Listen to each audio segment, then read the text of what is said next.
Magandang gabi po. Okay, so since patapos naman ako, pagkita ko lang sa iyo yung sample ng naka-centralize. By the way, ito yung naka-centralize na setup. So, kung makikita mo, yan, meron tayong VLAN ID from 22, 23, 24 pababa. Okay? So, ito po yung sample. Ako lang sa'yo saglit. Yan. So, lahat ng VLAN ID is pwede mo yan lagyan ng EP. At the same time, pwede mo siya lagyan ng sub window. Okay, so dito yung dito mo makikita. So, itong setup na to is ito yung setup ko. Yan.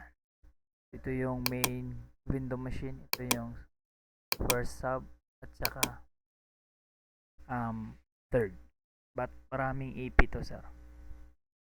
Maraming EP to. Yeah. So, pakita ko lang sa iyo yung specs na ginamit ko. PI03. So, naka-promo pa po yung ko. So, meron pa po akong 5 pieces left. Okay, so, yun lang, sir. Magandang gabi.